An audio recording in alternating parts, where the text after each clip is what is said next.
It's your secret. Today it is he who sits on you around. Alright, fine everybody. And you're very welcome to this, which is the, I'm going to say 24th ordinary meeting of the Literary and Scientific Society at Queen's University, Belfast. So, you're all very welcome to this, our penultimate debate of the year. Only 2 left to go before we clock out. And you're all welcome to tonight's very controversial and somewhat saucy debate. This house regrets internet pornography. You're all very welcome here this evening. So, we'll begin with any announcements and quiet yourselves. And there are, as I recall, there are none. I don't think it was ever mentioned, since the AGMs happened, we can take science again and we can, but there is no point. There's no point. I'm going to actively discourage people from signing up. I don't actively discourage you. It's not a fair use of a fiver at this point in the year, but you know. What are the other announcements? Oh yeah, last week, some of you may remember, on Wednesday the 20th of March, you probably talked about this last week anyway as well, I wasn't there, but last week, Wednesday the 20th of March, we had the Literificans annual Conversazione.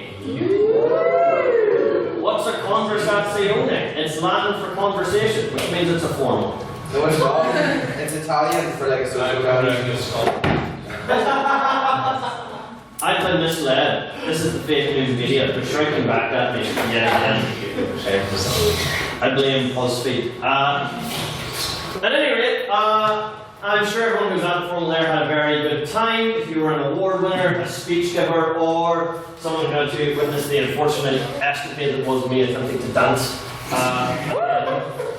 Apologies for anyone in the room who witnessed that. I can see certain winces coming from people, so I know what people saw, and I regret it. Aside from that, are there any other announcements? I don't think so. You have one. Next week's debate will be taking place in the Great Hall, Nottingham. And next week's debate is, this house would create an EU superstate. Very exciting. Yes, of course. Make sure to be there for that one. Mr. Bryson, is it 4v4 next week? Yes. Yes. We need one. Yes. In case you're not sick of hearing about the EU yet, we're capping off the year with the debate on it. Very exciting. No, so the business goes besides that. A strict date or time has not been set up for it, but when exam times come to an end and the weeks go on, we're going to need to have our internal meeting for the year. I'm not we're going to organise it, that needs to be done. That is where we get a big spreadsheet, we have a big meeting, and we go through all of the suggestions for motions made by you people that will decide what all the debates for next year are going to be. So, keep your calendars on and out for that one. Otherwise, I believe that covers all the announcements. We don't have a lot to go through. So, I move on now to the reading of the minutes, to be done by Mr. Shea Glasgow on last week's meeting, which was, this house believes Cuba has been a success.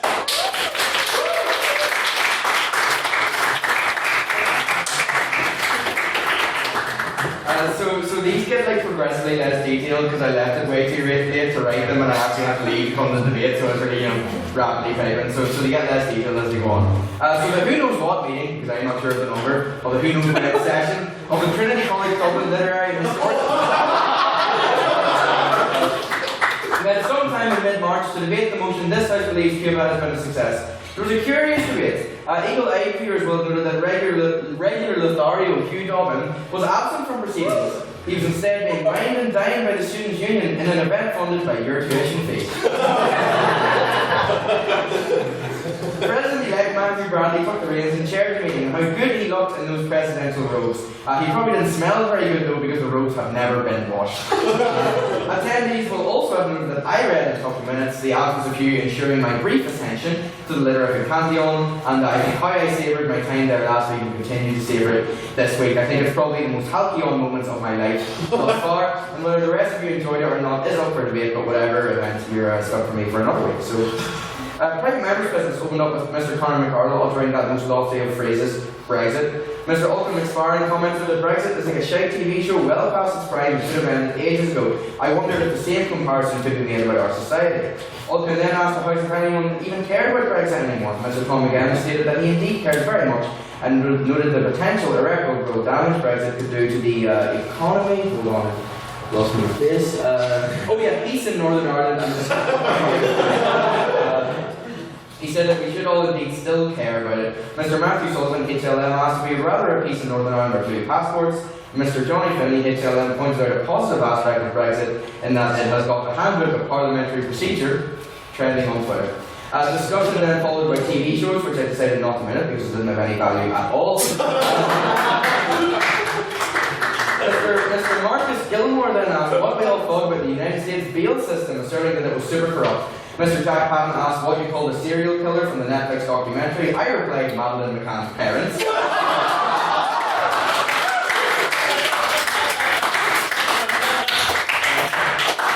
quite as topical as it was last week, obviously, but I still thought it was funny, so I decided to keep my own joke. Mr. Jack Patton then made a very good point about bail system, which I unfortunately did not actually get taken down beyond noting it was good.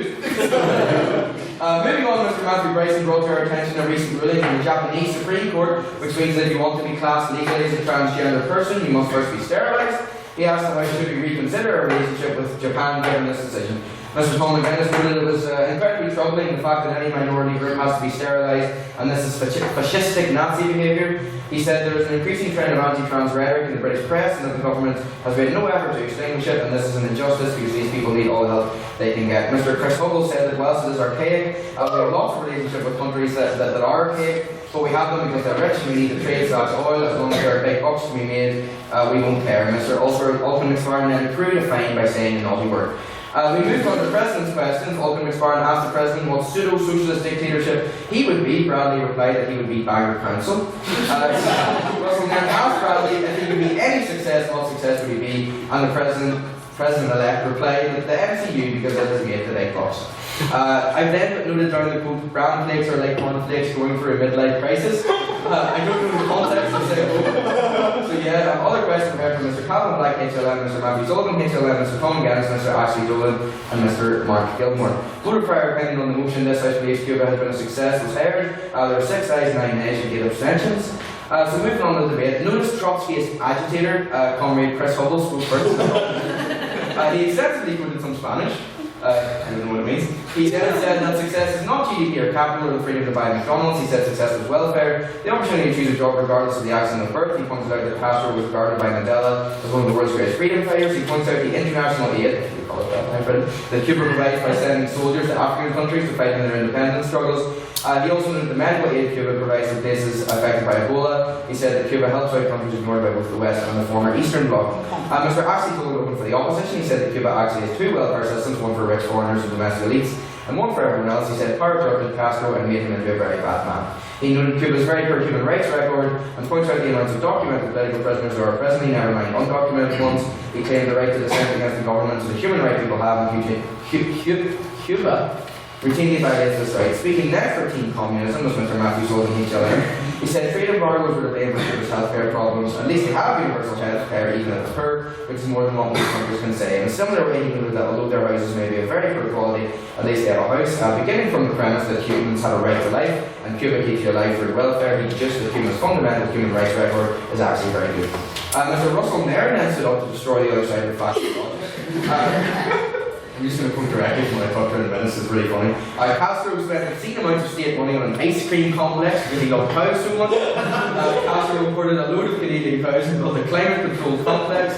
They weren't producing enough milk, so he hired a cabal of scientists to engineer a super cow, known as the white udder. This cow can produce 110 litres of milk a day, and he's talking here about a singular, factual cow, not an entire breed of cows. There were daily reports in the paper of how he was doing, and when he died, Castro had a statue built in his honour. He then said the phrase Cuba is balls, but he said it in Spanish, so he didn't refrain. Mr. Ulcan McSparren then concluded the case for the proposition. He said that the population in Cuba are well fed, with ration goods covering their basic needs, in contrast to a point made by the opposition earlier in the debate. He pointed out that the United States literally owns an illegal torture dungeon on Cuba. Cuba's human rights record may not be perfect, but it's better than the evil torture panopticon. He also pointed out the high rate of THC achievement in Cuba compared to the West. Closing for the opposition was Mr. Joseph Darwin. He identified a couple of points of clash in the debate. It's unfortunate that he spoke very quickly, so I didn't actually catch what they were. He said that you can't be in the West for embargoes and then not investing in your country when you nationalise all their property. He says the Castro regime actually makes socialism look very bad, and you shouldn't defend the bad actors within socialism. Instead, you should disavow them, as this will have the effect of strengthening the claim of socialism overall. He said, from a socialist point of view, Cuba has been an object of failure. Questions were heard from lots of people. Finally, vote and speaker ability was taken with read 4 ayes, 11 nays, and 3 abstentions. So may I take a minute as well? Nay. Nay. Who nay me? A very minor clarification, a very important one regarding the white butters. You did consistently refer to this cow as he.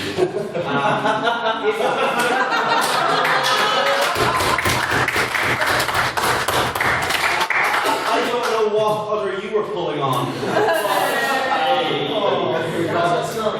Yeah, but that's something you should take care with. I have now amended the written minutes. So all instances where the cow is referred to as he now read she. Thank you very much. So may I take a minute as read now?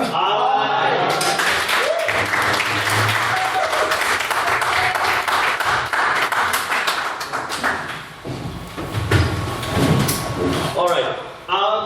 If anyone's ever seen the 2005 animated motion picture Barnyard, every single male cow in that has udders. I never address it in any shape or form, so you can look it up. They're there. Moving on, we now go swiftly on to any private member's business, which is the part of the show where you can bring up any business going on in the world today. I'll warn you all that if anyone wants to put up their hands to talk about parliamentary business, we could be here for a while. Regardless of which, does anyone have any points in the house? Right, flip me, there's enough going on.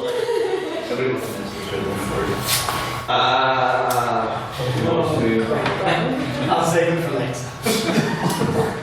Here it is, isn't it? Like, alright, Mr. McCallion.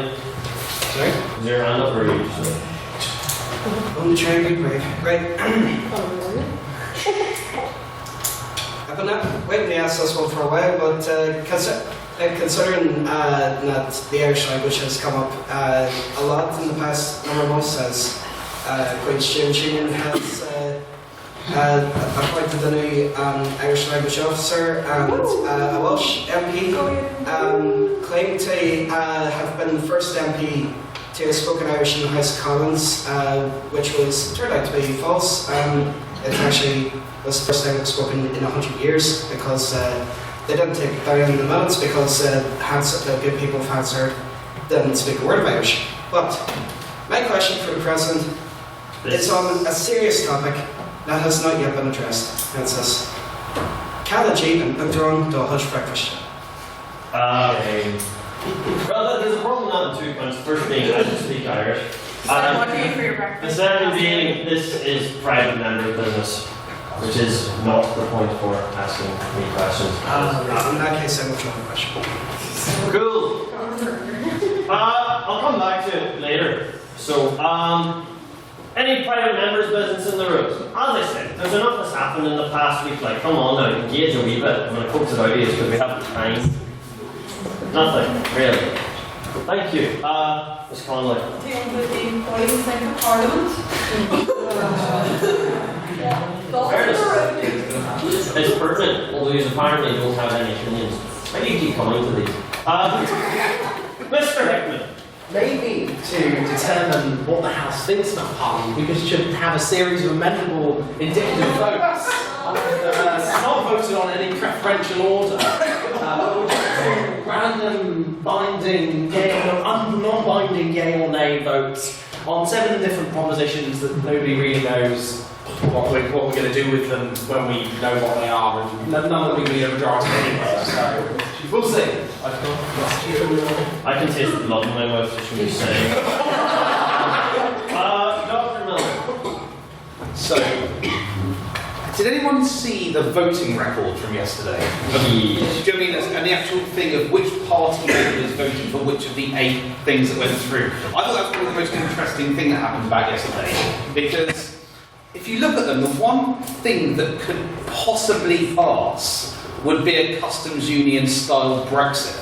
Now, me being a no-deal Brexiteer has no interest in that, but the reality is, if Theresa May actually whipped her Tories to stop voting down a customs union, that would pass with a clear majority. And it is something that could actually keep the UK together, keep the Tory party together, and pass through Parliament. So I was just wondering, what does the House think about going through a customs union style Brexit?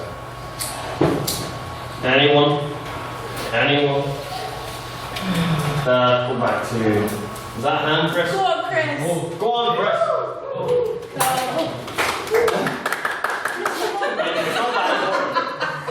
You can see Craig's eyes full of rage on us. Well, considering that the Labour Party has been pushing for a customs arrangement for pretty much since the start of the Brexit negotiations, then I'd say I'm pretty for it. I would also say that interesting in terms of which parties or which groups or which companies voted in certain ways. Customs Union and Labour's agreement of a close alignment with the single market were both voted against by the independent group, who are, as we all know, the pet of the truly worst group in the world. That's my statement on that. Interesting. Anyone else's thoughts behind? Preferably someone who has not yet spoken. Try and no? Is that really the direction you want? You brought this on yourself. I'll go back to Mr. Hickman. I think it was interesting actually, we had a couple of different custom union options on the table yesterday. We had the customs union tabled by Father in the House, Ken Clark, and then a second, the Common Market 2.0. I know it's not strictly speaking the same thing, but they were two similar options. Go back and forth. What? But we had a series of them, whatever. We had 3 in that case. We had lots of different options tabled, and there was varying degrees of support. But I think what will be interesting to see if tomorrow, where we're not having meaningful vote 3, but we may be having a vote on the withdrawal agreement alone, which everyone pretty much agrees with. I don't think that, I mean, generally speaking, there's very little cross-party difference on the actual terms of the withdrawal agreement, except for some members. The will remain nameless, with the exception of it, but the political declaration generally is where the sticking point is. Does the House think that the withdrawal agreement might get through on its own and actually set the clock ticking for an actual Brexit?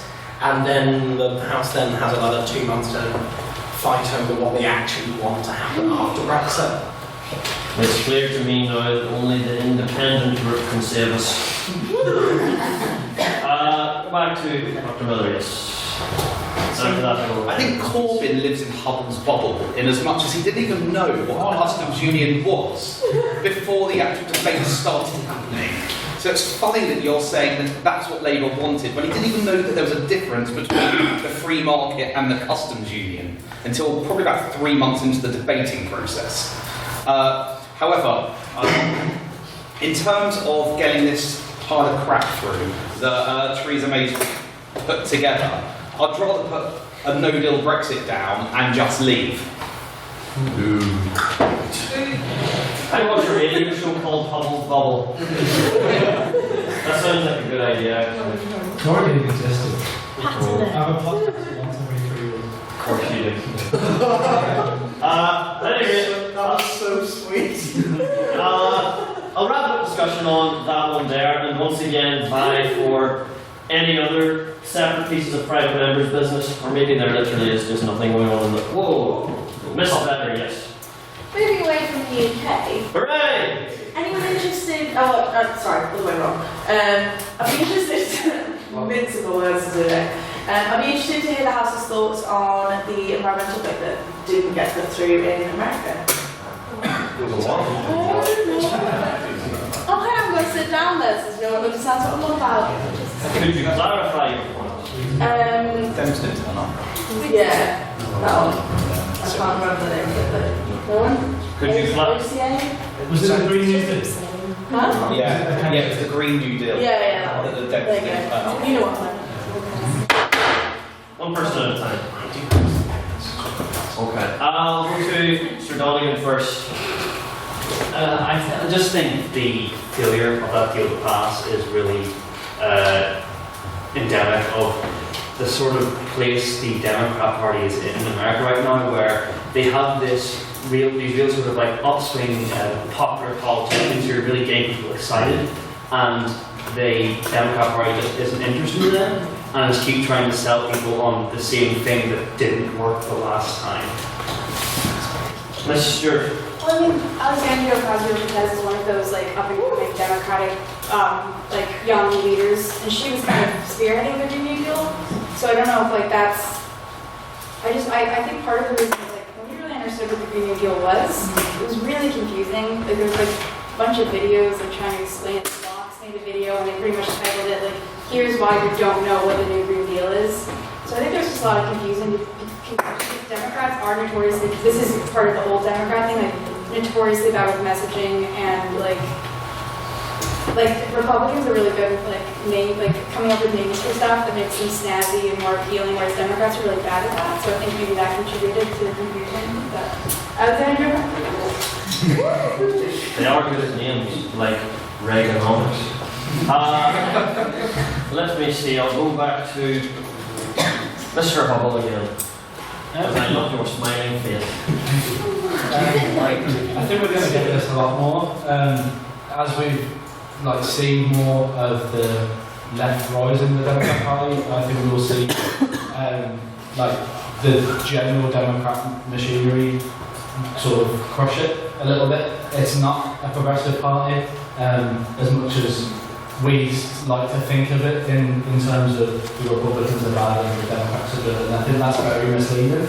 Actually, there's a lot of similarity cross-party. I think one thing that Ocasio-Cortez said, which is interesting, is that the environment shouldn't be a partisan issue, and in this country, I think we get over that a bit more, whereas in America they struggle with it not being a partisan issue, and I think getting it away from just that one radical lefty voice on the Democrats' fringe and moving it into the mainstream where you can actually have radical environmental policy and not be controversial for Republicans or cross-party support, then I think that's how we get around it.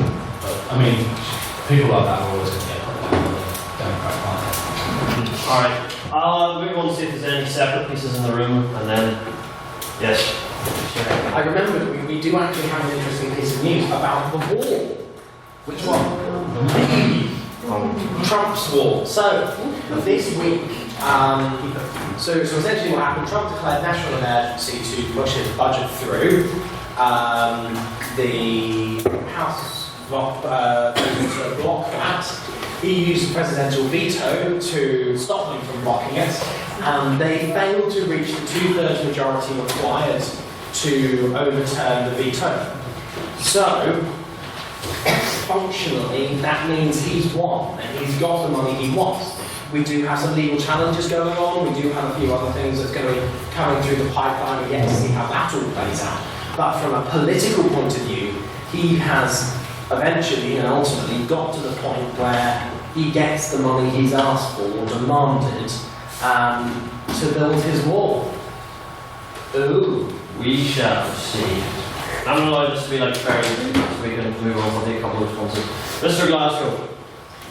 Well, a long time ago, the Emperor Hadrian built a wall on the border between what would become England and Scotland to keep the Scots out of the Roman province of Britannia. And I don't think it's there anymore, and the Scots seem to have no problem entering England and vice versa. So maybe Trump's wall won't cause too much trouble. It was just a joke, right? Pretty much it. Alright. The last word of the Prime Member's business stuff. I think it's right that Trump gets his money because ultimately he got voted in based on his one thing, which was a wall. So it'd be a bit of a travesty of democracy if he didn't get some money. But we all know how well walls work. If you look at Israel, it's brilliant. It keeps Israelis safe. So I can't see how doing anything else for the Americans. And it was the last word.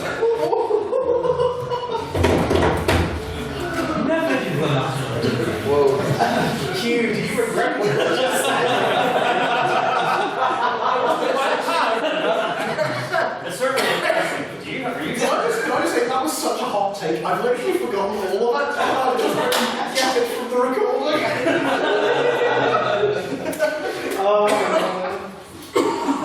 Not a settle is happening up there. It's fine. You can't be a man, not your word now. All discussions can be continued later in a social or informal setting where I have no responsibility towards what people say. At any rate, moving on. We now move on to the President's questions. And I'll remind everyone in the room that very sadly, as is tradition that the final debate of the year is chaired by the one who has just been elected, this shall be the final session of President's questions we have with me, and indeed the final debate that you shall see me chair. So if there's any burning questions in your mind, this is your last opportunity to deliver them. I'll answer your question first. I had a cinnamon raisin bagel this morning. I didn't have time to get. I actually didn't have time to get the bagel because I was about to make it, and then Shay was leaving for class early because the law school were serving free donuts at it.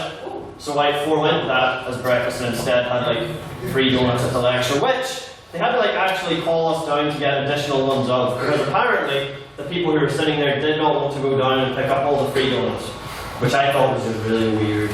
So that answers your question. I'll move to Mr. Patton. Given the recent news on the campaign by the Northern Ireland Humanist Society to remove blasphemy laws from the Northern Irish Constitution, what would you make a death penalty offence for the Literificans?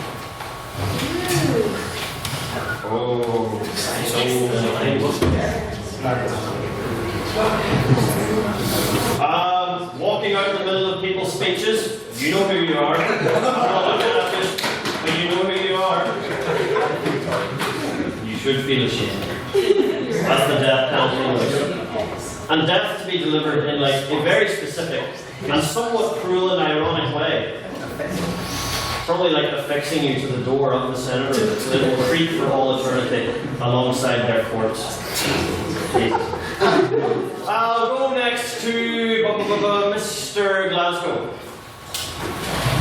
What is your favourite kind of porn?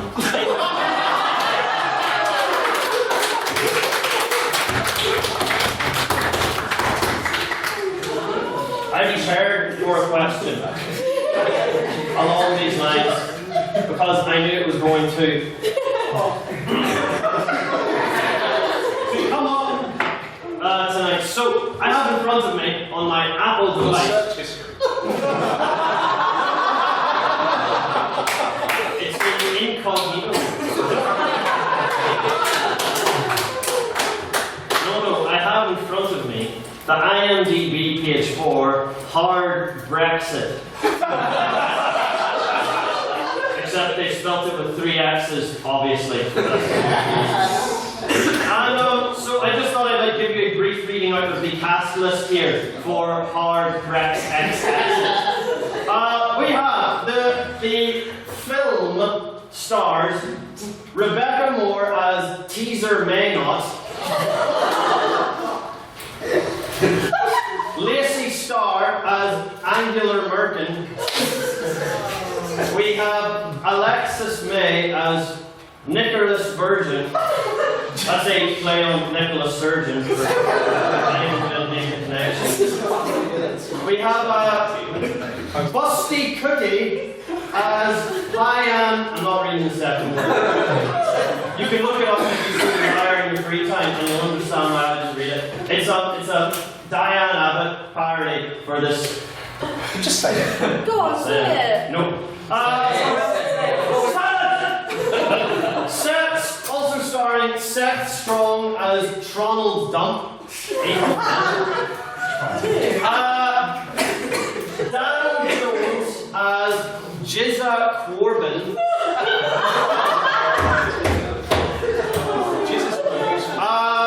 Cyprian as Vladimir Putin.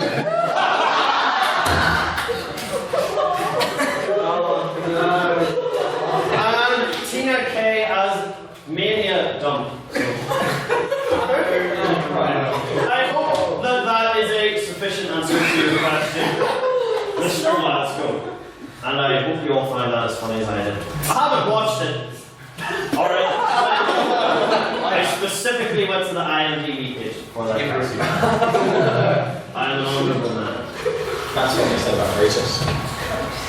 Brutus. Oh, good song that. I'll go next to Miss Boyle. Yeah, the question is like, someone Conor McGregor retiring. She retired. Second time in 3 years. Oh, geez, gee, boys, I do say I sure do care a lot about that Conor McGregor's career and that fighting sport he does. Oh boy, man, I have some strong feelings on that one. I don't care. That's the answer to that. Mr. Scott. First of all, your assumption that I was going to ask you what you had for breakfast, I think that was quite rude. That was Matthew McSally's question. Okay, well, what I was actually planning on asking you is, what's your favourite colour? Blue.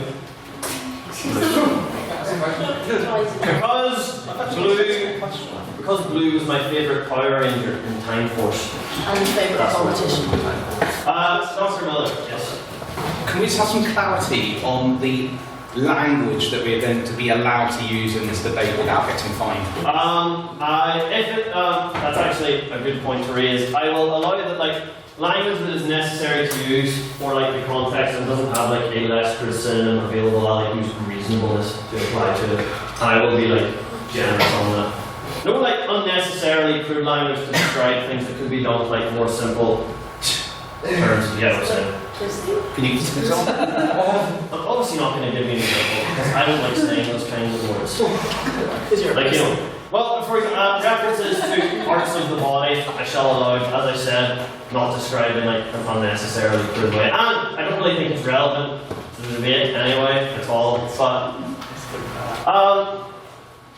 yeah. Your general swears, those are still not allowed anyway. So no F-bombs or anything, please. I don't care.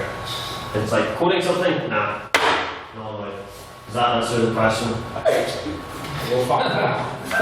He's so going to say it anyway. You will find out. Hey. Okay. Next question, which is from Mr. Russell Nearn. Oh. So, Mr. President, you are a man who likes his fictional characters, his comic books, his general media. So the question I'd like to ask you, Mr. President, in regards to this, especially considering recently we watched the Marvel Cinematic Universe film Captain Marvel, is of all the characters in fiction, if you could have two of them make a porn, who would they be? Who would they be and what would they have them do?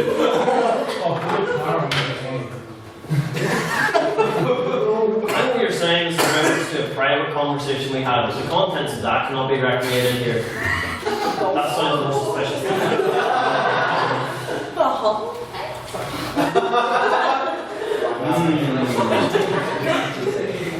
I have to wonder here.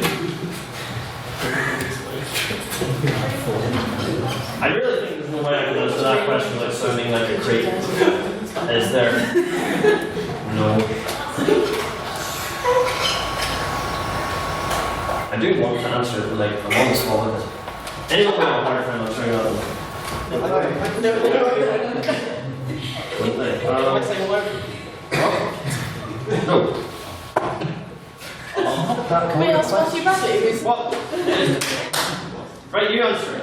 Dalek, Mr. Blobby.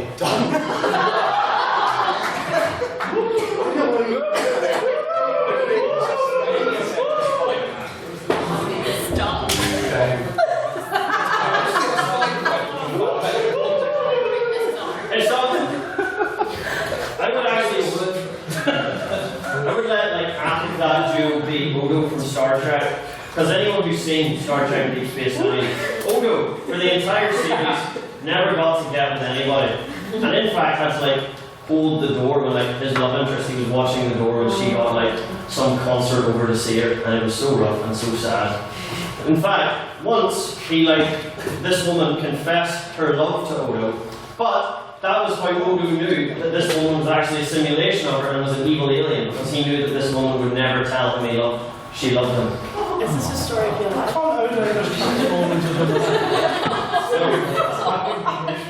So, the point is that maybe, for once in his life, Odo from Star Trek needs to feel like somebody loves him. That's my answer to your question. That's the best I got under pressure. I'm very sorry. I could have made a much more shocking answer to that, but I lack the capability. So, Mr. Hubble, yes. Which two politicians?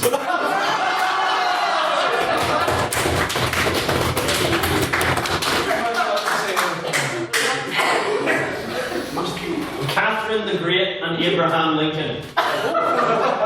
That's what I'd pick. Just kind of thought of it, in my head. Let's get that on screen. That's my one. Catherine the Great and Abraham Lincoln. That would be them. They'd be going at it. Yes. I knew this was going to be the flavour of questions this evening, based on the motion, because obviously all of you are complete degenerates. Speaking of Dr. Miller, I am. Under freedom of information, please can we have your search result? I searched history. Yeah. No.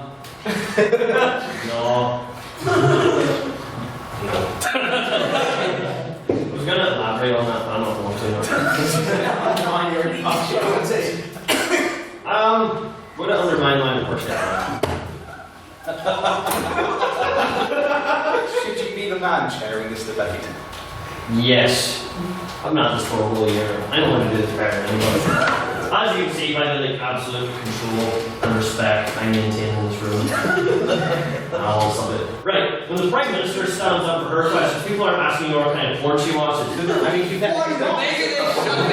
If they were, maybe people would have even less respect for her than they do.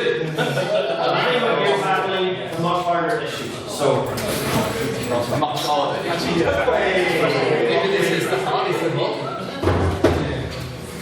yes. So, order! I will not divulge my search history, and you know what? If anyone in this room thinks that they could in good conscience, raise your hand.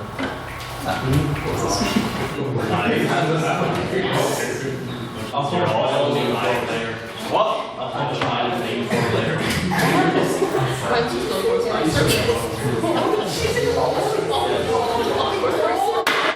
Alright, okay. I'll do a last call for any separate questions, and if not, we will move on to the vote. Oh, Mr. Gilmore, yes. On a wholesome note. That's my favourite note. I'm not sure if this is the case with you, but in my course, nobody will answer any questions and the lecturers are heartbroken and it's super awkward. So I want to know, what creative way or cruel way would you make people speak in lectures? Ooh. That's actually interesting. I can change the university policy.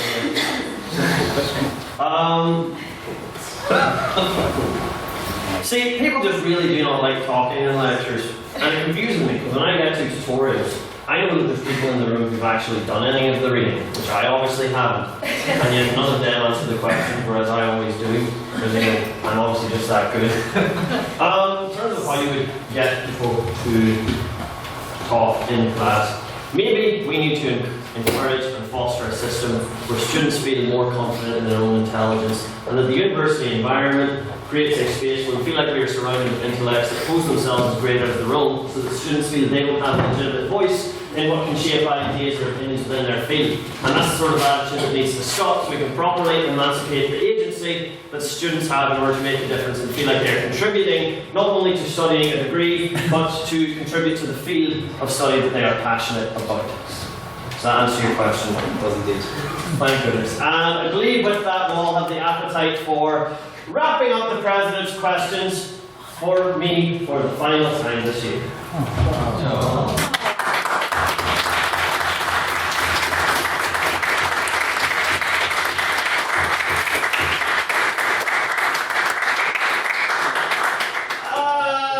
Moving on, in lieu of which, we move on to the prior opinion vote.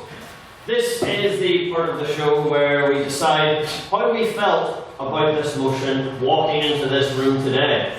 So the motion is, this house regrets internet pornography. You know, this house regrets motion is more like uncommon. Regretting just means like you think, you know what, that happening, that was pure bad crack.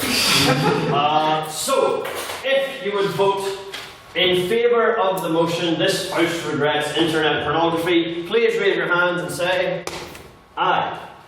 Aye.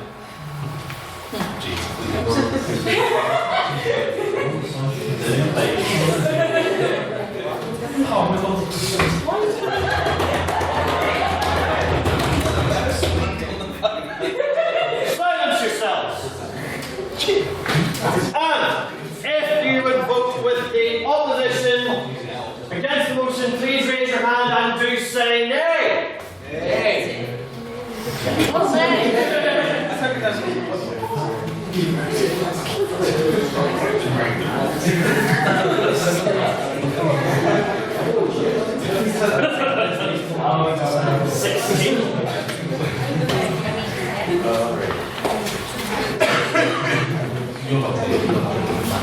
And if you have no opinion one way or the other, you haven't thought about this, you don't even know what an incognito browser is, please raise your hand and say nay.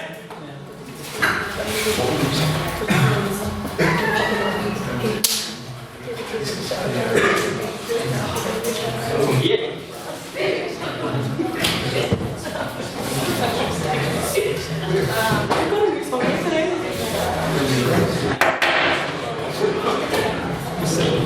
All right. Matthew Brown, the Viceroy of voting, will you, for the second to final time, read back to me how that vote read? Certainly, the vote of prior opinion reads 10 ayes, 16 nays, and 8 abstentions. The nays have it, then the nays have it.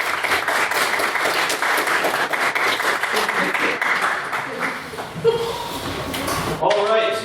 So, we now move on to the substantive business of the evening, that being the motion, this House regrets internet pornography. So, get ready to lower the volume, lock the doors, because we move on to the first proposition speaker, Miss Becca McMinn.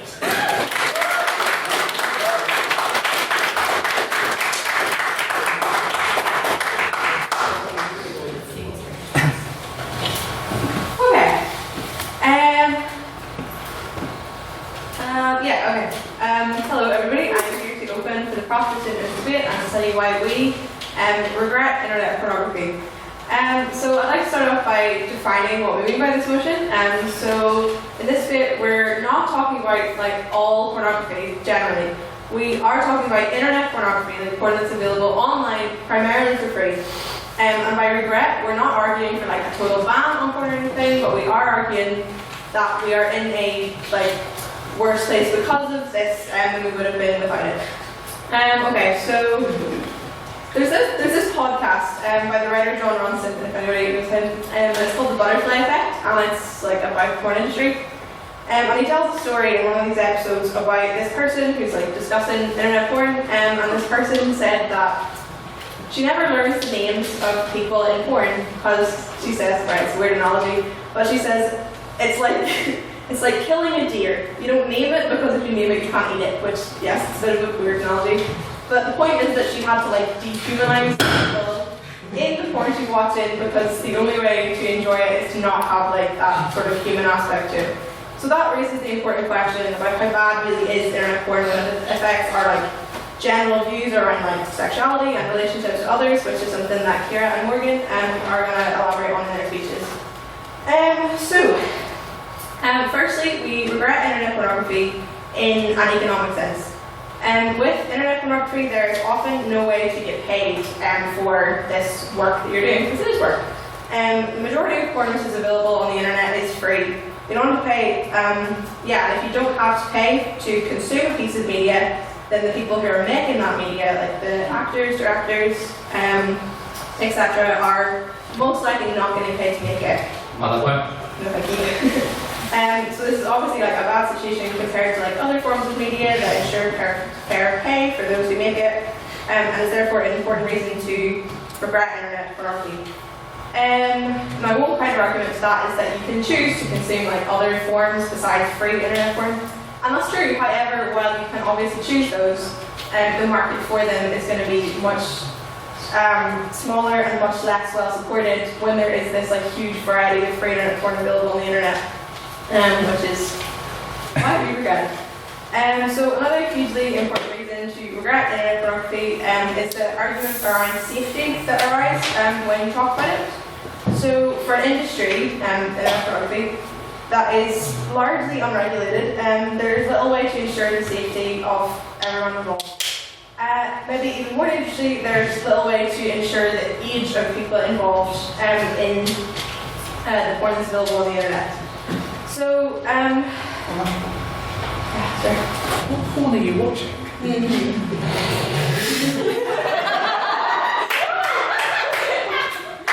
point being that if something's like readily available that anyone can upload to the internet, like how do you ever start to justify or like to regulate it? It's not about what anyone's watching. It's what could feasibly be available on the internet. There you go. So in other like forms of media, there is like safeguards and laws, but when it comes to stuff that can just be like freely uploaded by anyone on the internet, no thanks. It is always possible for illegal things to slip through the cracks and slip through the filters and all the rest of it.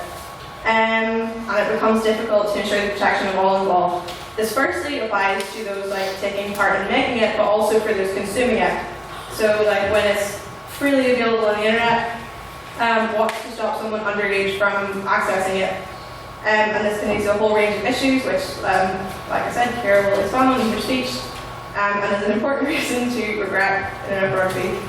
Because ultimately, when it comes to pornography that's available on the internet, even if something is uploaded in a restricted form, like behind a paywall, it will inevitably become more easily freely available. And there's no way to ensure that what is accessible on the internet is A, economically fair, or B, ensuring the safety of all involved. So for those reasons, I would urge you guys to vote for the proposition.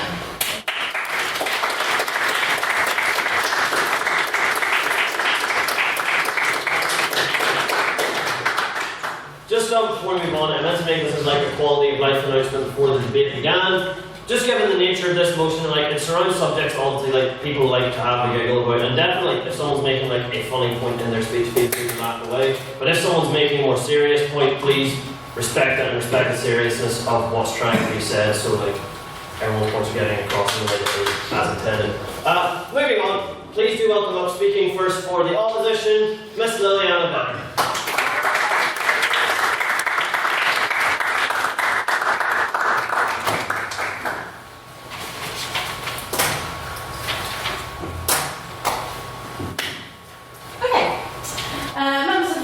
Members of the Commission, House and Chair, thank you for having me tonight. It's been a while since I've spoken. So I'm very proud to oppose the motion this House regrets internet pornography for a variety of reasons. We on the opposition do indeed accept the definition given by the proposition. However, we would like to add that although they are talking about the internet in general, we would in the compliance of the motion like to exclude the dark web, because it is a whole subsection, so I just wanted to make that clear before we started. So I'm going to move on to the proposal now. So there's a variety of different things that I mentioned today, largely speaking about safety and economics. So in terms of safety, I would like to say that we can't tarnish everything with the same brush on the internet. You can't... Suggesting that most popular porn is unhelpful or inhumane to different people, and he's like suggesting that all food is unhealthy because supermarkets sell more chocolate than vegetables.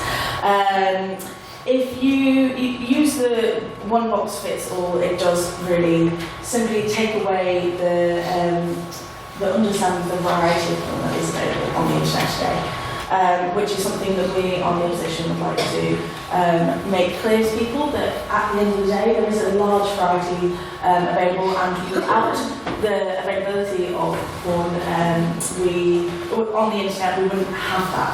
We wouldn't have the understanding of different sexual explorations. We wouldn't have people being able to go out there and look at different things that they might not encounter in their everyday lives. Say someone who is particularly say someone who is potentially looking at exploring their sexuality as a thing for them, so someone who potentially is bi-curious. It gives them that window, that opportunity to look at different things that they are not freely available to them, that you don't necessarily get in terms of print pornography and exposure in the rest of the world. And because of this encouragement and this wide availability of pornography, it has in some instances led to safer sex. And obviously safety was something that Beth brought up earlier on in her speech. It has meant that in a wide variety of porn, such as gay porn, there has been a higher use of condoms. There has been a higher usage, which has led to a knock-on effect of people understanding and seeing a reflection in their porn that although it may not be something that they would readily think about, it does have a knock-on effect in the wider public. It's also led to a more open discussion socially and in the wider world, with celebrities such as Emma Watson coming forward, encouraging women to be more explorative, to go to positive porn websites such as Oh My God, Yes, which is a fun favourite of hers. Which is something that does reflect positively in the society we live in. I'll take one. But isn't part of the reason people like Emma Watson are supporting mustard porn is the problem with porn as it is? And surely having that reaction against porn as it is shows that we should regret it. I understand where you're coming from in the sense that, but you have to remember the origins of internet porn weren't necessarily as nefarious as they have ended up being. It is almost cyclical, that's correct, thank you very much. In the sense that what started off as a good thing got morphed into a bad thing, and then it's coming back around to being a good thing again. So to say that we regret it means that we regret the good thing that started off as in the first place. There was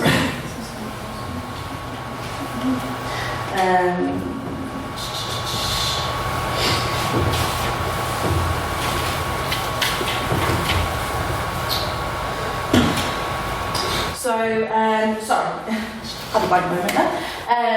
So as well as being able to have this more open, widely used discussion and the health effects that it has in terms of condom and STI awareness, it also does, you have to bear in mind that orgasming in itself is actually a really beneficial thing for your body and for your mental and physical health, which wouldn't necessarily be available to a lot of different people.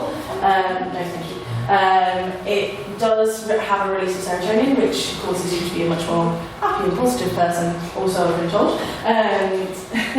And that does have an effect in the sense that we are living healthier lives. No, thank you.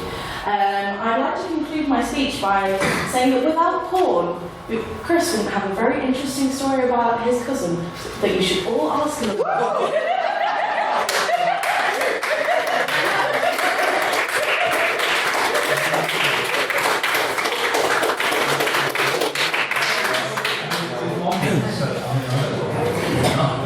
That's fine, Chris. We shall all ask you about your story.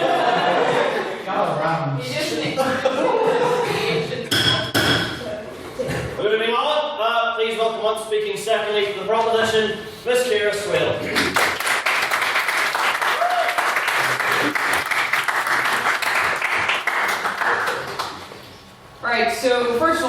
going to start off this motion by actually addressing a point that was addressed in when the first member of the op speech, which is the fact that porn is available. There's so much of it.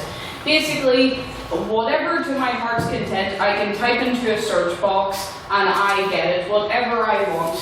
Now, that's good in some ways, but that's a massive, massive problem in others. Because what ends up happening, and I imagine this has happened to many, many people, is that there's no limits to it. Because think about it, theoretically you could watch porn whenever you want, you can watch as much porn as you want, you can watch whatever type of porn you want. And that is a problem, because porn in itself creates pleasure, as it, of course it does. And the dopamine is in your brain. What ends up happening is if you keep watching porn, and if you keep watching it, fair enough, it starts off, a wee tiny, thing that everyone does. You do it maybe once, twice a week, but then you start to watch it more. Then it turns into 4 times a week. Then it turns into 5 times a week. Then it turns into 6 times a week. Then it turns into multiple times a day. And then suddenly you watch it far too much. And that's and what ends up happening is it almost becomes like an addiction. It's basically like saying to an alcoholic, it's basically like saying to an alcoholic, great, here's a warehouse full of all the types of liquor that you can have, and you can watch as much as you want, you can have any type you want. Go for it. I just think with comparing something as sensitive as alcoholism, I just don't think it's fair to equate two things. I think they're very two different specific issues. And I'm kind of using it as a metaphor in that context to kind of highlight my point, because porn can work like an addiction, because what ends up happening is it's like any addiction, food, things like that, because it triggers dopamine, and if you basically trigger that dopamine too much, it keeps going, and eventually you get desensitized to it. And that's another problem, because fair enough you might start out basically watching the kind of the positive porn, the stuff that promotes healthy attitudes towards sex. But then what if you get bored of that? On that point? No, thank you. What if you get bored of that? If you watch it too much? No, thank you. And then what ends up happening is you want something a bit more hard edge, and then you start watching hardcore porn. And then And what has ended up happening is this has actually created a market, because the availability has created this cycle where people get so desensitized to the normal stuff that it's created a market for the really, really bad stuff. And for example, there's this company, go for it. What you're basically saying is that anyone who has a kink should be condemned because they've been watching too much porn, which I think in itself is problematic, because people have these natural instincts regardless of whether they've been watching internet pornography or interacting with pornography. Sex is a purely human thing that is separate from that in that sense. Yeah. That's fair enough, but what I'm personally you can have whatever kinks you desire, but I'm fine with kinks. I think BDSM is fine if it's shown in a healthy way. I completely agree with that. But there's some stuff on there which I just completely disagree with on principle. And like the example that I'm going to talk about, which is a porn company called Studio Foul. And basically what ends up happening with them is they are a porn company that specializes in the depiction of gang rape, of a woman getting gang raped by various animals, robots, anything that you can think of. And it's not that someone funds this, they are crowdfunded. So there are people who want this content, and the availability of porn on the internet, no thank you, has created this. Because what ends up happening is you watch so much of it, you get desensitized to the normal stuff, and then you keep going up until eventually you're watching stuff that just isn't right, no matter what way you put it. Like, a woman getting raped. Please. No, thank you. And then also I'm going to move on to the kind of standard that porn sets. Because the thing is, in internet porn, again, you can watch as much content as you want. So you can watch your perfect woman, or perfect man, or perfect whatever, basically. And what ends up happening is, you then take these standards, because you're so used to them, you take these standards into real life. What ends up happening is you start comparing people to these standards of these women who, let's say, are paid to look stunning, and these men who are paid to look stunning. And this can have a damaging impact in relationships, because suddenly the partner you're with, isn't that ideal, and that can be damaging. And so that's basically why you should regret internet pornography, because it's created the availability of it, and the fact that you can watch it countless of times has created this culture where we have become desensitized to the normal stuff, and it has created this market for people like Studio Foul to depict these absolutely horrific acts that are funded by normal people like the people sitting in this room. And we have to look at that when we are considering this motion. And that is why you should propose this motion. Thank you very much.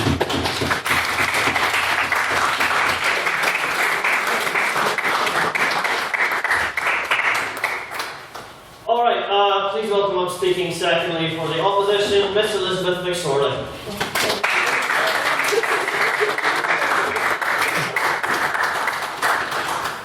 I don't think anybody's told me that in like 20 years, you. What'd you say? Anyway.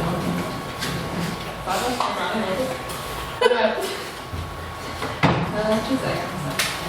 Okay, good evening one and all. It's been a while since I've been up here. Oh my gosh, what was it? Okay, first off, thank you. You're welcome. First off, some rebuttal. The previous speaker, one of the first things that she brought up was the idea of what we would most probably call porn addiction. First off, this is problematic for a number of different reasons. The first being that we don't ban alcohol because some people have an alcohol addiction. We don't ban gambling because some people have a gambling addiction. To ban something or regress it altogether just because some people have an extreme problem for which there is help out there does seem overtly extreme and quite sensational in its nature. You can't just jump from 1 to 100 because a small minority of people have a problem in that area. Back to my main speech. It's quite short, hopefully I won't finish too early like bad sex. One of the key questions in this debate is the disagreement on the value of porn. This has been brought up a few times. What constitutes an appropriate representation of human sexuality, and what representations should the citizens of a society tolerate or limit within that arena? So, I will first of all focus on the legal route, mainly in England and Wales and in Northern Ireland. So looking at bringing that in before Stormont collapsed. Don't have that anymore. So the legal route when assessing pornographic imagery comes from the Criminal Justice and Immigration Act, and the main level of questioning in law is basically the image must be grossly offensive, disgusting, or otherwise of an obscene character to be characterized as illegal or should not be open. Now, clearly, that is a very, very wide definition on this point. And quite ironically, it's a moral test for pornography, and seems a bit oxymoron or moronic. It's also interesting enough the same wording used on legislation governing indecent acts, i.e. homosexuality, prior to the late 1960s.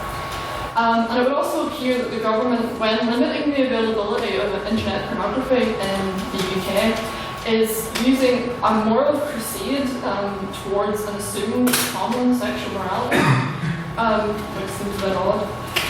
So to give you a flavour of what this means, Kira of course brought up the idea of gang rape, incest, that's all technically illegal. But in 2014, a man in England was prosecuted for filming himself whilst having sex with his wife, but he was dressed in a tiger suit, and that was considered bestiality. So, you know what? If that's kink, that's illegal, and that's fetish, that's illegal. Just because it's a bit weird to some people, seems very close to the idea of thought policing and censoring a person's individual thought and individuality. And it comes extremely close to the idea of further limitations on what a person can take a picture of to put online. You can't take a picture of yourself in a tiger suit, what time? And it also comes down to the sort of the age-old idea of disgust. So we live in an extremely diverse time. And there is no one standard of disgust or obscenity. And quite frankly, what my very religious Irish Catholic grandmother would consider disgusting would be very different to what any person in this room probably would. She would say that I would be extremely immoral right now because I'm wearing a skirt that shows my knees. So the horror of that would change. So to impose one standard of common sexual morality on one person and all people is pretty much impossible. And it raises larger issues of the relevance of public reactions and public ideas of morality. On that point. Just to say, to the legal regulation of private sexual lives, yes. Is it not necessary to enforce this standard of sexuality in society when it comes to things like child pornography, when it comes to things like incest? At what point do we draw the line? See, that's the problem that the government is currently having. The idea that you would regret all internet pornography, not only does that sort of clamp down on the idea of sort of vanilla sex, so to speak, of that bad, but then it drives other things such as child pornography and extreme pornography further underground, further into the dark web, further where it cannot be policed. Because people are like, oh no, it's porn, I'm not going to go anywhere near the police about that. So it's extremely difficult to sort of regulate. So back to this point. Oh yes, one of the things that came up with regards to disgust, and I noticed in the news last week, was once you bring the idea of disgust into anything to do with sex, people have their own ideas, their own interpretations of just about everything. So we saw in England, schools are not being allowed to teach proper sex ed about LGBT relationships because parents are disgusted. Like, where do you draw the line there? Like, it starts with internet porn, then it starts with relationships over a certain age, and then you can't teach kids about LGBT relationships. It's very problematic. And much of the debate is focused on the concept of videos and images available. So to give you some idea of how ridiculous I personally think it is, it's like, should we then turn around and get rid of the lovely and highly acclaimed Twilight-esque 50 Shades of Grey from the internet, purely because it contains imagery in words of sex? Or perhaps much considered the Bleeding Shadow's Lover, which actually brought in obscenity laws in the 1950s, which we still use today.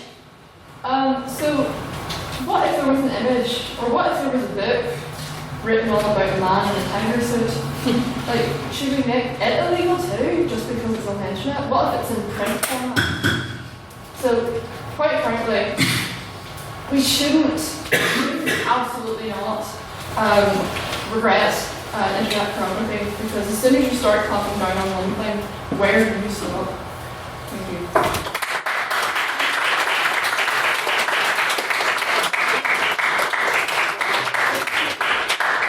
Everyone has left their things at the top of the table. Alright, now please welcome up speaking finally for the proposition, Mr. Morgan Hickman.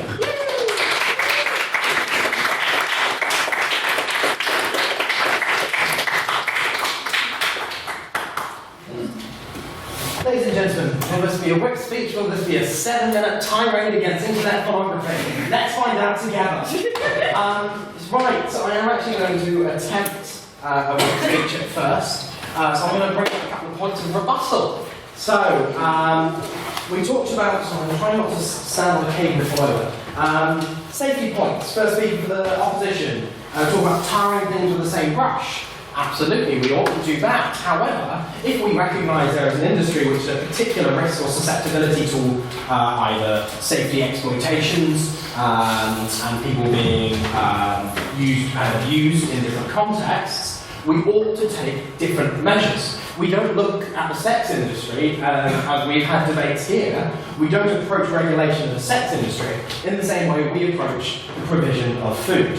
They are necessarily different, and there are necessarily different levels of abuse and risk available to individual participants in it, and therefore they need different approaches.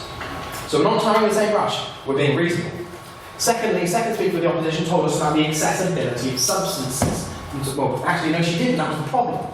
She talked about the fact that we see that some people are addicted to alcohol, and we don't ban alcohol. I would remind the House we're not advocating a ban, we're advocating regret. However, we see that some people are addicted to alcohol, we don't ban alcohol. We see individuals that are addicted to nicotine, and we don't ban cigarettes. There are two responses to this. One of them is, why don't we ban them all? The second, more nuanced, is actually there is a significant difference here. When we talk about alcohol, and when we talk about cigarettes, there is a restriction of accessibility. There is a substantial financial hurdle that individuals must overcome in order to get and to fuel an addiction to alcohol or cigarettes. No, thank you. That may be that they have it on their own funds, or they may engage in other criminal activity to provide that. That's a separate question and not relevant to us. However, in pornography, all you need is an internet connection. In Belfast, there are lots of free internet connections. There is a point to be made here.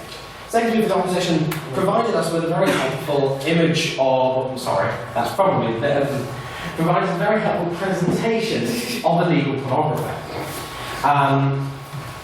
That's not the problem here. We're not talking about solely illegal pornography. We're talking about the impact of pornography generally, as it is easily, readily, and freely accessible online.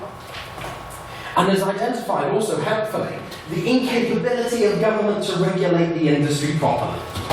There is a fundamental flaw in this logic. We cannot stand up and say, as a reasonable, no thank you, as reasonable people, we can't regulate this industry very well, we really struggle, and if we do try and regulate it, we'll push the abusers further underground and make it harder to access their content. Therefore, we shouldn't do it. That can't be the response to, this industry is causing significant issues. Then there has to be a better way. And finally, I would like to point out the wonderful slippery slope argument we had at the end. We've been told that if we don't have porn, we'll get no sex education, or worse sex education, and we'll start, I mean, if we're going to take this to a logical conclusion, the state's going to start banning relationships unless there's state sanctions. However, there is a good point to be made here, and my friend opposite made an interesting point about 50 Shades of Grey. Interestingly enough, as a wonderful example, I would say a very large majority of the BDSM community stood out in a response to that and identified the highly harmful and abusive practices that book demonstrated to the general public. If anything, if that was a film that demonstrated graphically, in a way that people were able to access it in the form of pornography, as we've been talking about, freely available on the internet in graphic format, there would be outcome. But it is available. That is exactly the content that is available. We just don't talk about it, because nobody sees it. We've got 3 points of clash. I am actually turning this into a web series. It's not going to be a tirade. 3 points of clash. Exposure to the variety that would not ordinarily come across. That we had between 2 speakers at the beginning. Second, physical harm and benefit. We had that across a couple of the speakers. And then thirdly, talking about the accessibility and availability of pornographic images. So first, exposure to varieties that would not ordinarily come across. No.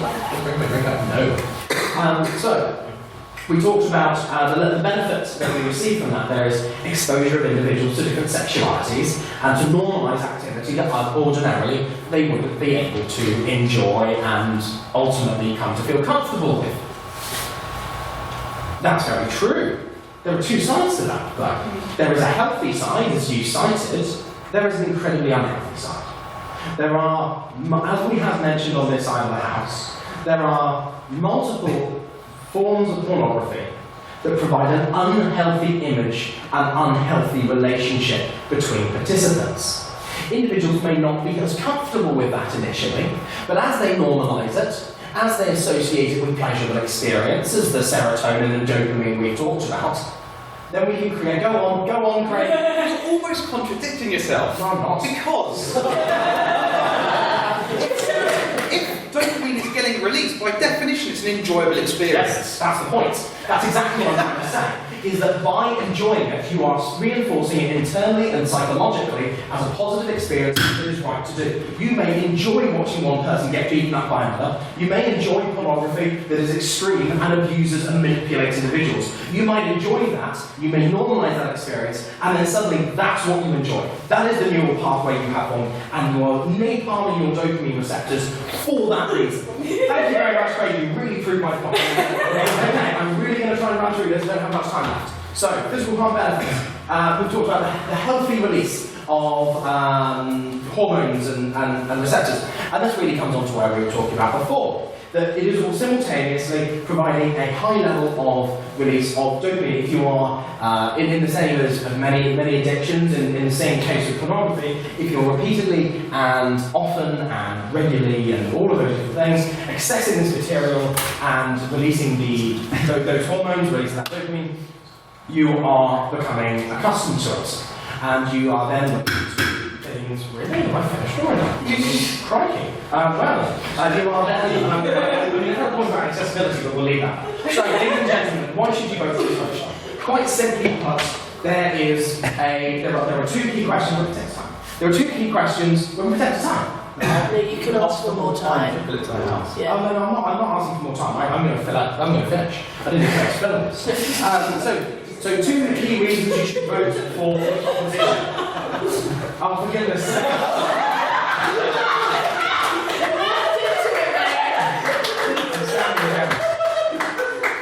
Right, so 2 key points I would like to make.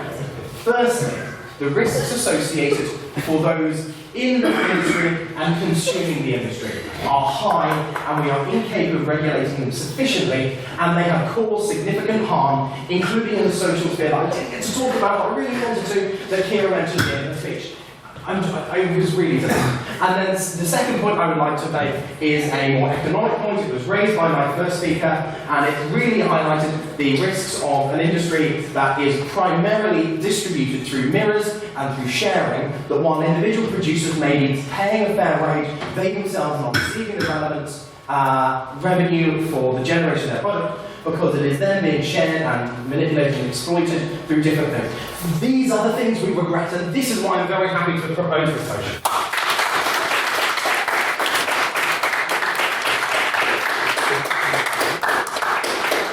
Clocked in at 8 minutes 45. I interrupted for about a minute and a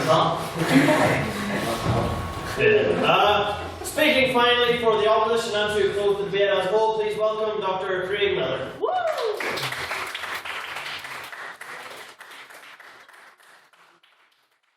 Against this motion.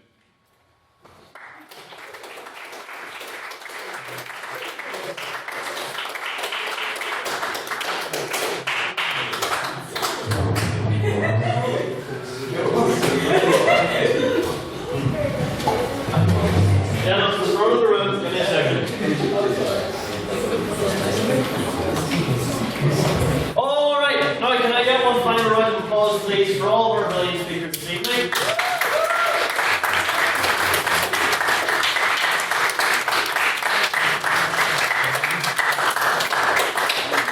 And I will reiterate my warning that I gave at the start of the speeches that for the questions, if they are covering any more sensitive subject matters and issues that have been brought up this evening, that they please do be treated respectfully by the people asking, answering and listening to the questions being asked. Just to keep that in mind.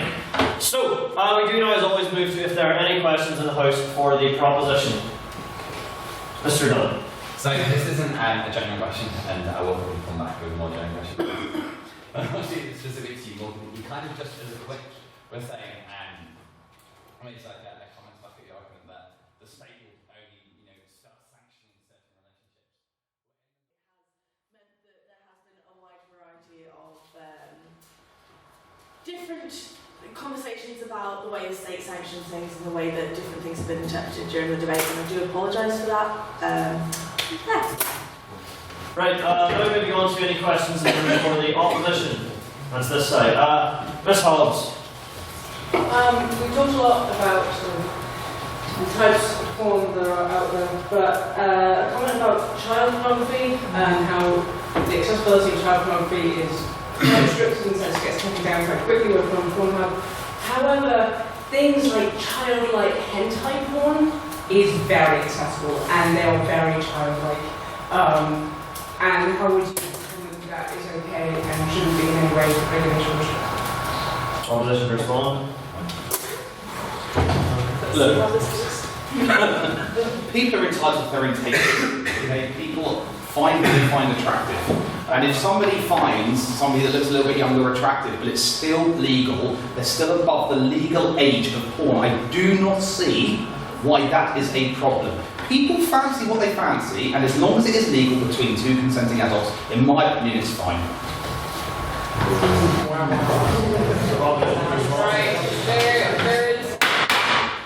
Right, fair enough, consent is consenting adults, but the thing is, what ends up happening on these sites is you can upload what I mentioned it previously, you can upload whatever you want. What ends up happening is, what if that person looks quite old, what isn't? And also, what ends up happening, especially with hentai porn, thank you for bringing that up, is pretty much the fact of the matter is, there is porn that exists on Pornhub where you say that the person is overage, but they look very I think clarification is necessary in regards to the fact that no adults or consent is involved because it's drawn characters. And so I think the entire question needs to be re-answered from the beginning because it just Okay, so is the question to be redirected to the opposition considering that quiet? For the question to be redirected to the opposition in respect of that it's in regards to animated. Okay, so this is animated, drawn depictions of, I won't lie, normally very young children. And there's never really within that a context of what age they are. I'm not saying that I watch it, I'm not saying anything in regards to this, but I don't think it's ever really stated. But from a general outlook, these do look to be depictions of about 12-year-old children. They're very young, in short, and it's drawn so it can't really be consenting, and it is very childlike. So in that clarification, childlike non-consent. I think I understand your obviously. I understand that people would be like the uncomfortability of the situation of obviously the relation to child pornography. Obviously, I'm going to make this fat head tone the fact it's drawn, don't worry, because I can see your faces like. Obviously, that in itself is hard to regulate, but again, it relates back to, and I know we're not having a discussion about like actual physical, like drawn, like published print things, but in the sense that it is drawn and it's not pornography in the like physical, like film sense. It's hard to regulate, and it means that it's a really, I think there's a whole separate debate that can be done on like child pornography and the way that people should react to, like, I'm not saying that we should do it, don't pull that face, but it's, a lot of that is to do with the fact that whether people will actually physically like carry something out, and I don't think that, I understand that obviously it comes under the confines of internet pornography, but I think that the big issue in terms of that one is the potential promotion and like acting out of that, but I'm not necessarily saying that that's what will happen, and that's why I'm saying it's just a whole other debate, because it's just, child pornography is just a very different thing. I'm just really sorry I bumbled up this question answer, this is just what it was like. Yeah, that's pretty much what I was great, because there is that whole kind of thing that exists in the kind of hentai world, and it expands. You know, there are, you know, childlike kind of girls, males having sex, which is straight up porn, and it also expands because there is hentai that regularly depicts women getting pressured into sex. That is a regular theme in hentai, and it can even go as far because it's animated. That's what I was trying to say with the studio foul thing. You can do whatever you want. So studio foul is basically depicted a woman getting raped by a dog, a woman getting raped by a robot, a woman getting raped by everything. So that's awful as well, because there is no limit to it. And what ends up happening is, yes, I can argue there is a debate to be had on where the person would carry it out, but I do think there is something inherently disgusting in the context of, right, I can get away with this. I can get away with, you know, pleasuring myself to kids, to pleasuring myself to things that look like kids. Right.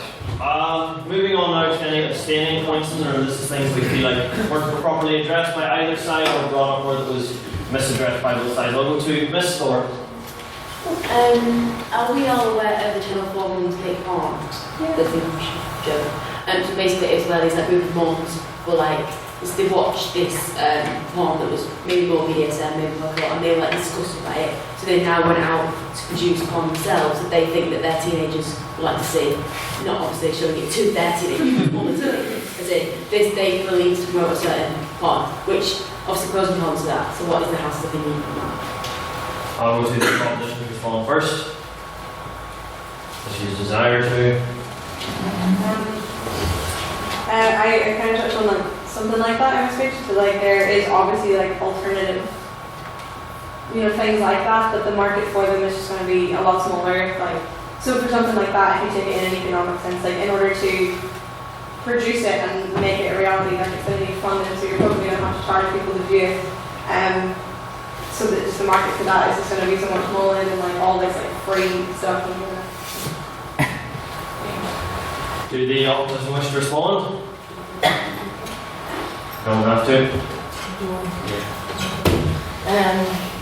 I could totally the same question. I'm kind of responding to practice what I know what I do apologise.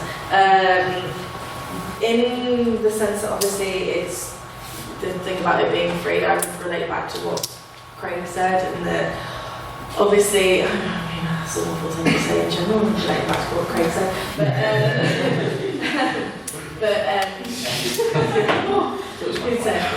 a lot of the time there is, people use it as like, almost like a stepping stone, and although obviously free internet porn is widely available, it's and it does restrict in the sense that people aren't making money from it. It does mean that there are other ways that they can platform themselves and make money in the future, and especially in this context, obviously it's something that a bunch of mums have gone out and done. I don't think that they would be, I think, I haven't actually watched the show. It's not very good film. No, it doesn't surprise me. I haven't watched it. My kind of point was that it's not very good in terms of it's quite slut shaming. Oh, okay. Oh, thank you for that clarification. It kind of shows that only normal, you know, sex for having kids is normal. Well, that's a perception societal thing, isn't it? It's like all other. Yeah, so maybe we should. That's why we should have free porn, because it changes the society and the way people think about it. Thanks for that. Okay, gonna see if we have like interest in another round of questions. We'll wrap back around to any questions for the proposition. Mr. Nair. So, I think the proposition as a whole has pretty grossly misrepresented the notion of consent in regards to the filming of porn, especially when it goes outside of what will be considered just generic vanilla porn. There was this sort of moral outrage as a whole from the entire side in regards to anything that was, hardcore or BDSM-y or gang rapey or anything like that. But I think the thing they forget is that recently there's been a massive trend in regards to ethical production of porn, especially amongst groups that are making more aggressive or more violent depictions of pornography, and they go out of their way to clarify the consent of those involved. So with that in mind, are you still willing to accept a level of moral outrage if the people who are having these supposedly outrageous things done to them are completely on board with it and in fact enjoy it? Proposition fun. So I will answer your question firstly in the context of the necessity of morally unequivocal and above board production of pornography. That is certainly a long way in the right direction. And I think that there comes into the nature of the debate. We are talking about the regress of internet pornography generally. We're not talking about an outright ban in the context of how it has developed and where we are today. And I think that is something worth noting. Though that said, I would like to kind of qualify that slightly. Talking about hardcore BDSM related pornography, I stand by that. I would say that when you start getting into, as you refer to it, gang rapey type of pornography, I think that does actually step beyond the pale. I certainly think that there is a line between an expression of an individual's sexual desire and appetite in a certain context versus going beyond and going into something that's an outside observer that isn't necessarily in that scene and understanding exactly what's going on, being aware that the nature of the internet is to take things out of context. And I think that's something we can all agree generally happens. You may actually be being exposed to a portion of that depicts something that the creators did not intend and could cause could lead to a very, very different perception of what is going on. I think that does lead to ramifications on the individual's perception and the normalization of their understanding of that side of things. Obviously that is very different to the kind of BDSM hardcore aspects you talked before. There was just that last one you mentioned that I would like to draw that distinction there. Right. Did the opposition wish to respond? I'm just going to double down on something I said in my speech. And I'm still waiting for clarification from the proposition here that if you've got two consenting capacitous adults or more doing something, what have you got a problem with? You just explained it. But you didn't actually explain it. You just basically said, I don't like it, I'm morally outraged. That's like me going, I'm morally outraged if somebody has a cigarette. It's something I don't agree with them doing, but they can still go ahead and do it. Right, if you've got two consenting capacitous adults or more, explain to me what your problem is with them doing it.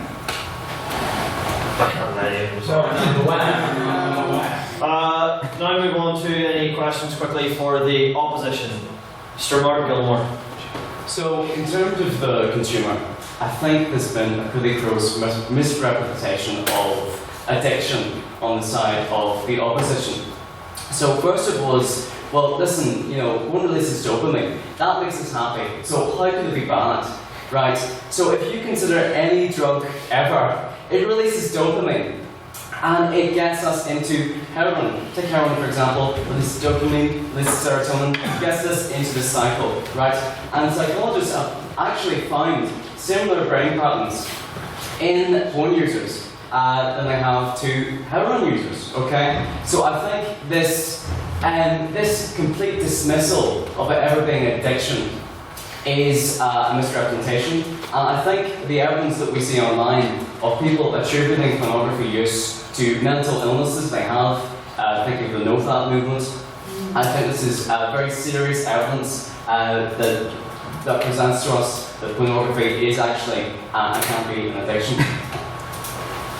Opposition to respond.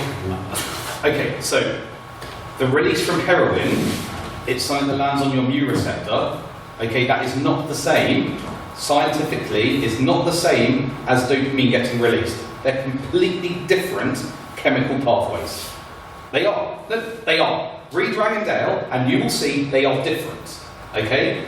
Now, there are some dopamine releases from other things, but from heroin as an example, it's categorically different. Okay? Now, in terms of pornography being an addiction, and then linking it back to this actual debate on internet pornography, the real question then becomes, do we have more porn addiction? If we're going to say it's a bad thing, let's put that to one side and just say, for the sake of argument, I agree with you. I don't, for the sake of argument, I agree with you, alright? Then the actual debate becomes, does internet pornography increase the amount of porn addiction? Okay? And proposition have not actually explained how internet pornography is increasing addiction. There was just as much people had stashes of magazines or stashes of CDs beforehand.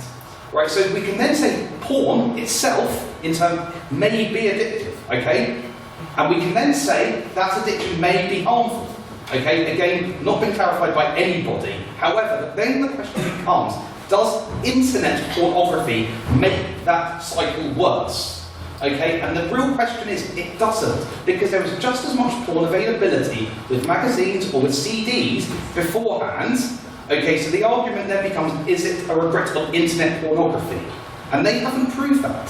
Can I clarify something?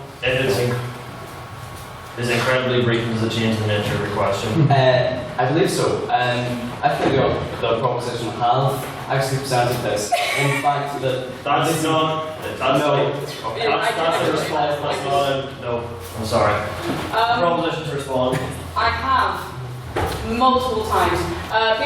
So basically, first of all, the difference between the pornography before, where it was, magazines, it was all that kind of stuff. You had limiters in that fact. For example, you had to buy the magazines. You don't have to buy some internet pornography. So that's what I mean. You have to go into a store. They have a limited amount of porn now. You go online, everything you could ever want is on there. And what ends up happening is, because you do not have those limiters, you can do it as many times as you want. You can watch something, and then what ends up happening is, this is good, so you watch it more, and then you watch it more, and then you watch it more, and then it's an addiction. That's the difference. Because with internet pornography, it's so available that you can watch it more and more and more, which is the cycle, because you have the content to fuel your addiction to make it worse. And it starts this. Can I ask you to wrap up this point? And that's pretty much it. Unfortunately, I have to announce to everyone, I dropped the gavel, so democracy's dead.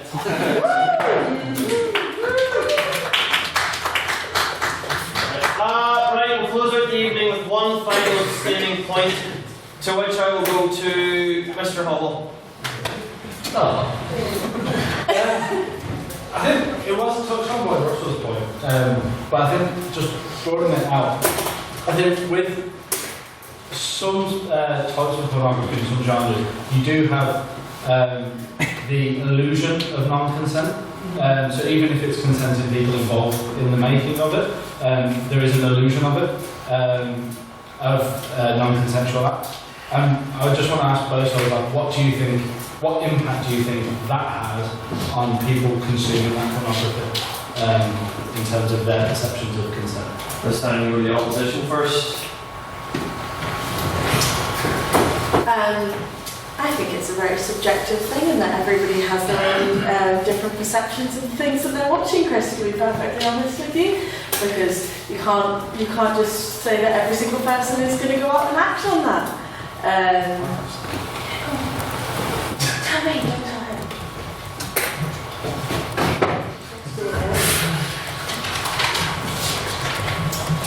I've been informed that there are some young ladies that might potentially want that to happen to them, or act that out with them.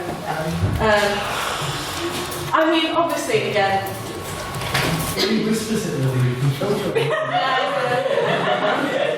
would be unfair not to say that, but like, realistically, like, again, this comes back to the idea of kinks and the idea of people having different ideas about their sexuality and wanting different acts to happen in the bedroom. It is something that people want to watch, otherwise it wouldn't be out there, and that, again, doesn't necessarily mean that they are going to potentially act on it in a negative way. It might mean that they act on it in a personal way with their own partner, and I don't think that it is any of our places to judge what someone does in the bedroom with their own partner or multiple partners. So I'd like to end on that. Right, proposition to respond. I'm going to talk to Craig about the stupid things he's been saying across the table. And it will also answer Chris's question that is tangential, so that's even better. So, we're going to talk about the perception of porn that is non-consensual. So, particularly in the case where an individual could perceive the activities to be non-consensual. That was the outline stipulated by Mr. Hubble. And this will hopefully provide the magical evidence that Craig has been yelling at us across the table for all evening. So, as I said in my speech, Craig, when we are talking about these things, as Lily pointed out in her opening speech, that you are being exposed to varieties that they would not ordinarily come across, and that allows them to normalise the experience of watching them with a view to participate in them in the future. That is the point you made about the different forms of sexuality in relationships. I wrote it down, so I'm fairly confident. So let us take the example of porn that is perceived to be non-consensual. And it is the perception by an individual, of course it's subjective, but we're talking about an individual who perceives the porn to be created without consent, or the activity to be taking place without consent. That was the question by Mr. Hubble. If an individual is watching it and is using that, they are, in the word of my friend opposite, exposing themselves to a variety of activity they may not ordinarily have come across. And by enjoying it, and through the release of dopamine, they are normalising and enjoying that experience. If they are enjoying and normalising a non-consensual experience, that is harmful, Craig. That is the harm we've been pointing out. Oh, it's not harmful to normalise a non-consensual experience. I can't do that.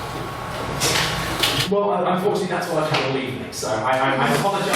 I apologise for redirecting it to you, Lee. You didn't deserve it.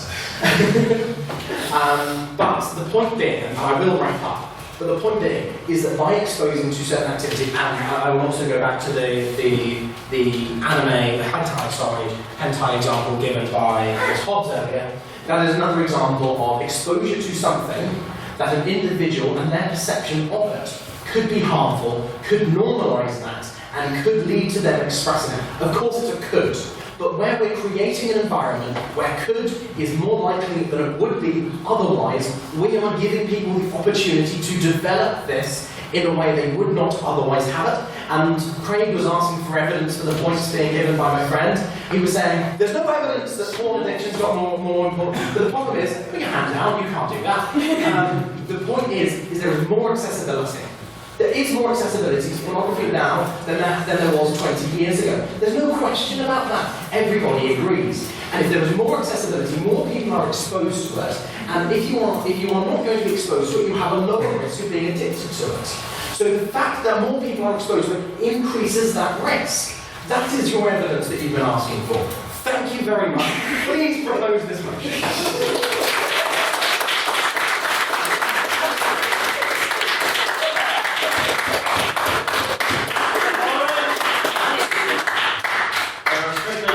Attacks allowed in the house.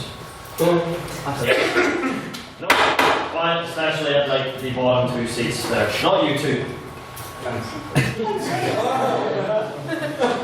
At any rate, and thus concludes what can only be described as approximately 2 hours of my life.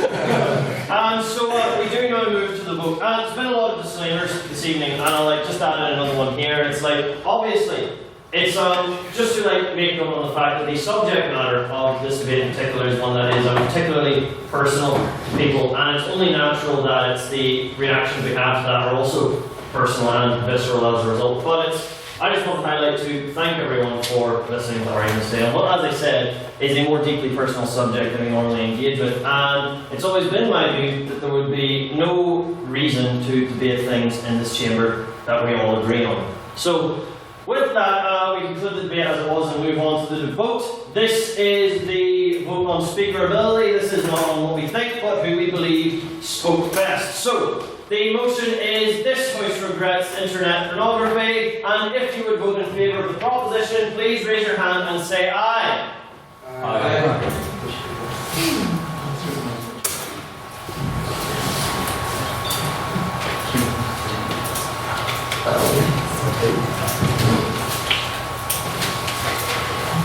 And if you would like to vote in favour of the opposition, please raise your hand and say nay. Nay.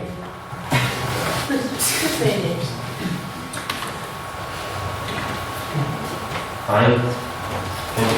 And if you would like to vote abstaining, please raise your hand and say nay. Oh no. I'm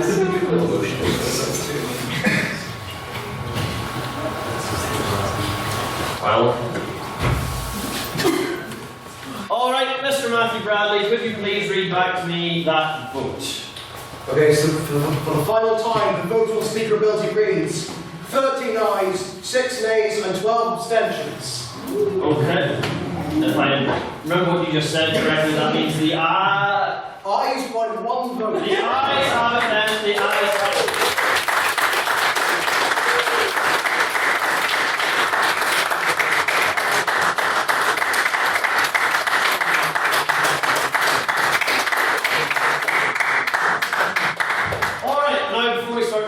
Pick our respective poisons.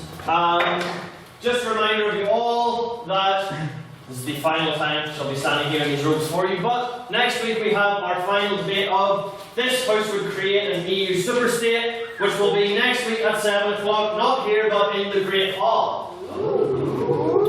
Exactly. So it's sure to be an exciting one, and be sure you're all there to cap off the evening, and we shall laugh, cry, and no doubt get a weekly update on what Parliament decided on the Brexit.